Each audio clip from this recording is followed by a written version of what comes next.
All right, Dogs by Nature Rufio here, and today we're going to be looking at the Browns game against the Steelers that happened yesterday. How good does it feel, Browns fans, to finally be back in the playoffs after such a long drought? You kidding me? It still doesn't feel real, right? It's the Monday after, it still doesn't feel real. I mean, there are people who can legally vote now, right? Who are 18, who were not born the last time the Browns were in the playoffs, and we're finally making it back. So obviously very excited about that. Very excited to beat the Steelers. You know, I don't know how much of this tape is useful in kind of looking ahead to this week's matchup. Obviously, the coaching staffs of both teams probably knew that there was a good chance, you know, if we win this game, that we play them again. And so, you know, you kind of wonder how much are they trying not to show too much. To me, what I got out of this tape was just even more confidence that Baker Mayfield is our guy. You know, I think all the Browns fans in the world, we can see and follow him up and down in terms of stats, in terms of normal stats, in terms of, you know, having a good day throwing the ball, being accurate with the pass versus inaccurate. You know, I'd say 90% of the time, you know, every Browns fan is going to be able to tell. And we've ridden that with him, right? He's been up and down this year. Definitely more up than down, in my opinion. But it's things like this that I think are really critical for a quarterback and for a leader of a team. And I think they're really underrated, and I think they're less understood. So that's why I wanted to take this video and just kind of look at Baker's maturation a little bit. So, you know, situationally, we're early in the second quarter here. You know, we do have a 2nd and 2, and we're kind of in the middle of the field. So we're not backed up. We're not in the red zone. You know, this is a really kind of open-ended down for us, right? As long as we don't take a big loss here, we can probably do anything we want on this play, and then on 3rd and 2, just run the ball and pick up 2 yards, right? We're in a pretty good spot. So for me, before we get to the coach's film, I just want to take a look at the situation here, and then let's actually take a look at the broadcast replay of this, because it is not so much what we see on this play, but what we hear that to me is really, really interesting. So let's step away and look at the broadcast real quick. And created another big block for him up front. The Browns have not won a Week 17 game since 2009. That's 10 straight losses in the final week of the regular season. Mayfield, perfect pass down the sideline, Higgins. Mayfield on the money. All right, so, you know, that's a broadcast angle, exciting play, right? We get to see the ball delivered to Higgins on time, on target. We get a big play, and it just kind of feels like magic, right? But so much of this is set up before the snap. So, you know, if you'll recognize as we go into the coach's film here, when we get up to the line, right, Baker kind of gets under center and gets a read of the defense. And if you heard him on the broadcast, what he said, I incorrectly early in the season identified this as kill. It is actually, our word for this is can, as in throw the first play in the trash can, right? Can it. So you hear Baker get under center, step out, and he says, hey, can, okay? And the signal for that is right here. It's him putting both arms out to the side. I think it looks like he's almost kind of thrown away, you know, a piece of garbage in a trash can or something like that in the office. But what that means right there is first of all, Kevin Stefanski has called at least 2 plays into Baker and said, hey, Baker, get a look at the defense and take the play you like, right? So first of all, somewhere behind the scenes, Baker has earned the trust of Stefanski, that he is preparing, that he is practicing, that Stefanski trusts Baker to change the call at the line, right? So for a first-year head coach and play caller to give that kind of control to a quarterback, that trust, you have to believe that has been earned.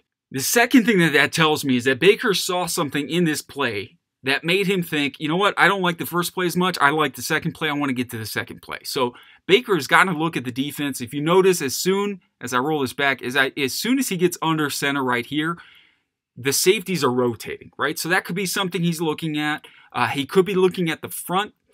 He could be looking at kind of the matchups he has with the receivers and the routes that he's got on. But he sees something in the defense that says, hey, let me get to this shot play that we have called. And he's right. You know, he's absolutely correct, because what ends up happening after the snap is that we have man-to-man coverage across the board. So we got, man-to-man down here. We've got man-to-man over Jarvis in the slot. And in fact, if I roll this forward, we can see that this is free money right here. If Baker wants this first down to Jarvis, that's a 5 yards, maybe more if Jarvis can kind of step out of his, like an arm tackle, and then he's got a one-on-one with the safety. So not a bad look at all right there, because Jarvis one-on-one with this much space is just, it's stealing. But he likes this on the outside a little bit better. So, very common concept with two receivers to a side, double slants, right? So if you're this corner, you kind of feel Jarvis go inside on that slant, and then you can see, Higgins kind of stemming you outside. What does that do? That creates room inside, right? And then Higgins takes just that little hesitation, head nod back to the middle of the field, gets the corner to turn his head back that way, and that's all that it takes. With that amount of just missteps from this corner, Higgins is able to create separation. We know Higgins is not the fastest guy in the world. Great route runner, great communication with his quarterback. He's always on the same page, and pretty good hands as well. And then Baker's obviously able to drop a dime right down in the bucket for Higgins, right in the breadbasket, on the sideline between the corner and safety, where no one has a hope of making a play. So, whatever Baker saw and whatever play he changed from, this play that he got into is a great play for this situation, because number one, you've got solo coverage if you want it. Then we have a chance, at a big chunk play as well.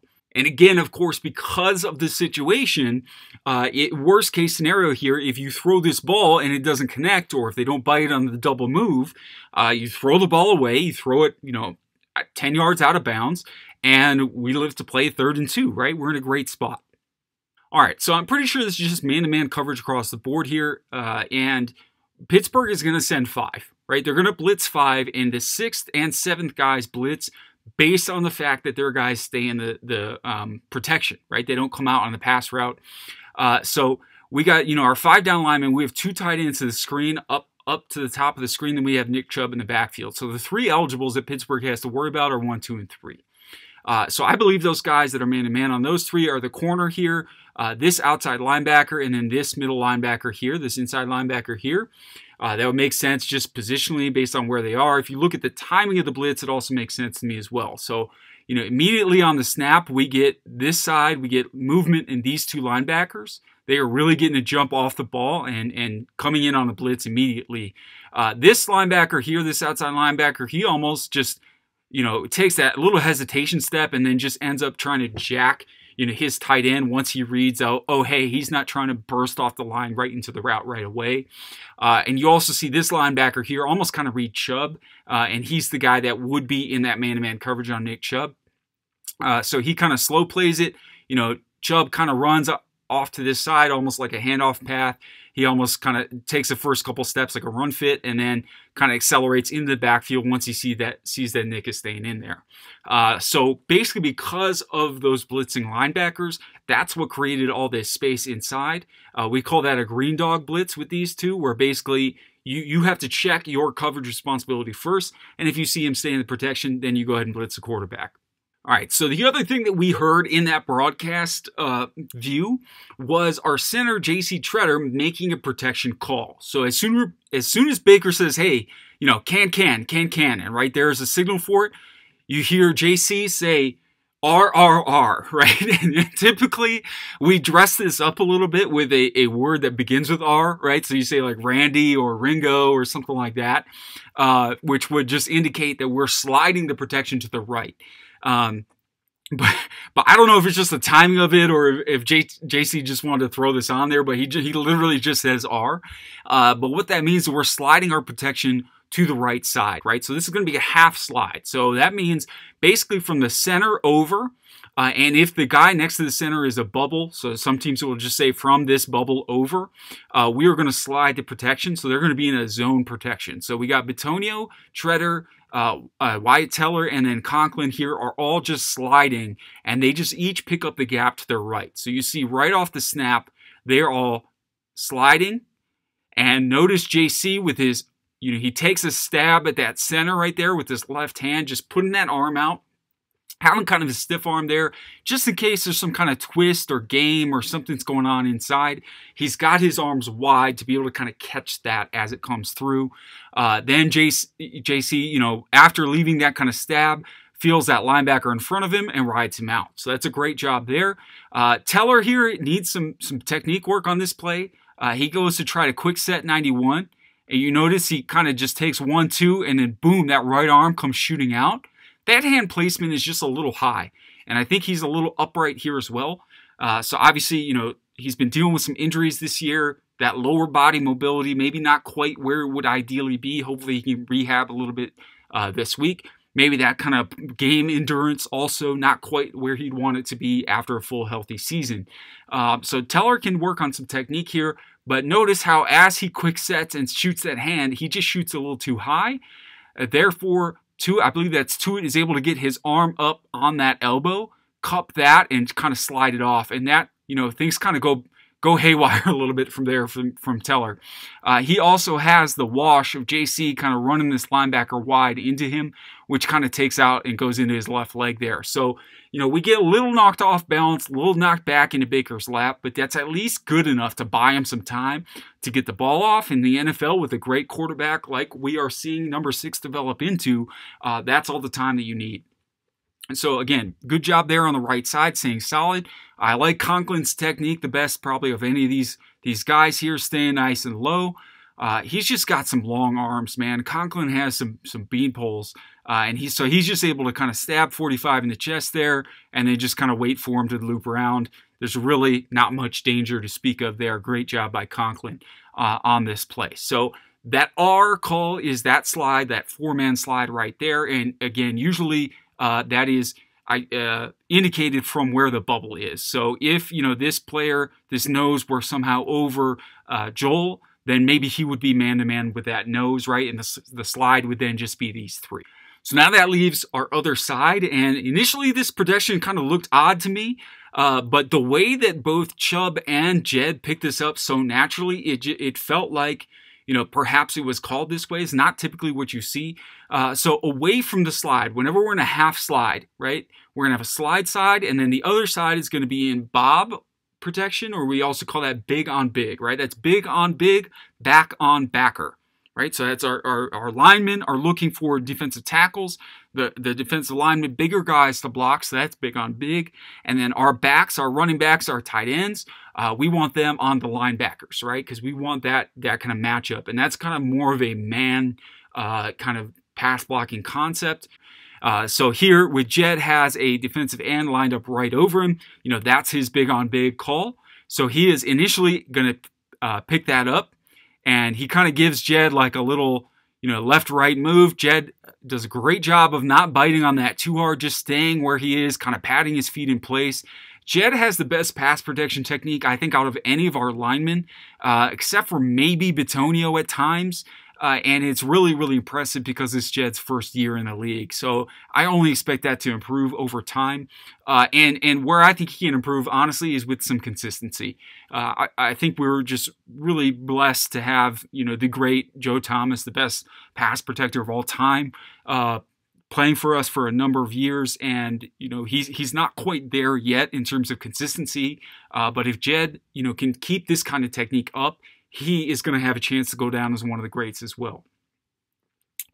So anyway, Jed does a great job just kind of patting his feet in place, keeping that wide base, but not too wide where he's overextended and can't move, because you see Chubb right away run to that side of the field, and Jed, as he gets his hands on that defensive end, feels this linebacker or safety it's a linebacker running through that hole, running through that A-gap.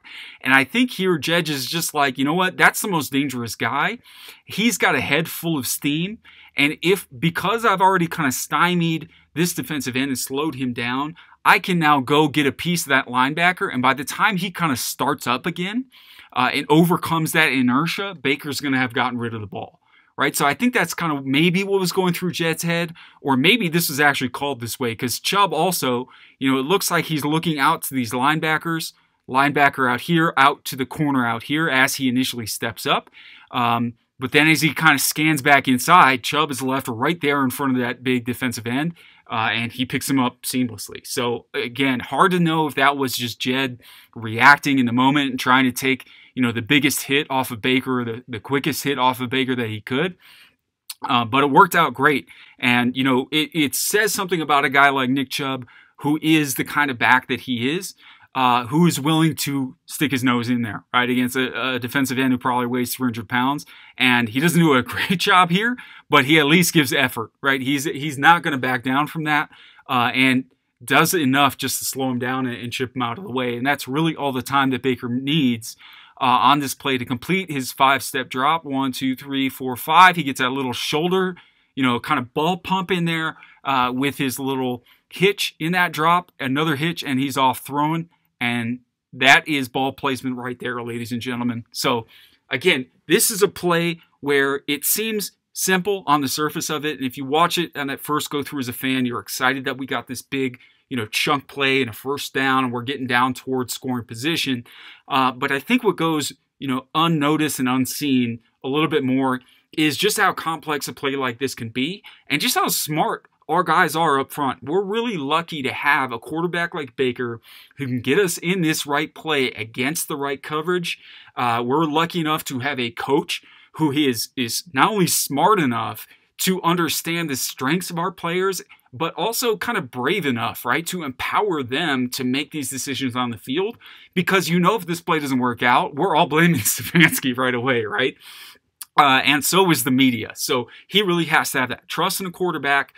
We have to coach our quarterback in terms of teaching him really when to make this kind of call, what we're looking for, what those indicators and those keys are going to be. And then we have a center who's smart enough to make the line calls, get us in these protections right away, and then players who are good enough to execute this and who are talented enough to execute this on the fly and maybe even make some adjustments just based on, hey, I see a linebacker with the full head of steam, headed at my quarterback, I better go pick him up. So just the intelligence that goes into this kind of play is really, really impressive. And I think another thing to hang our hat on this season as we look back on it in terms of how we improved and really these great signs, not only this year, but also moving forward as well. All right, so that's it for me this week, Browns fans. Thank you for tuning in. I might try to get 2 or 3 of these done this week. We'll see what we can do with that. But, exciting times. We're in the playoffs. We're making big plays like this. We got smart players on the field, smart coaches in the box and on the sidelines. And, I just hope we keep this train rolling. It's been such a great season, especially in a year when we really all needed it. So make sure to stay safe out there, Browns fans. Take care. And again, visit dogsbynature.com for all your Cleveland Browns news and analysis. If you have any questions, hit me up in the comments there. I'll do my best to answer them. Or even just drop by and say hi. So thanks for tuning in, and we'll see you in the next one.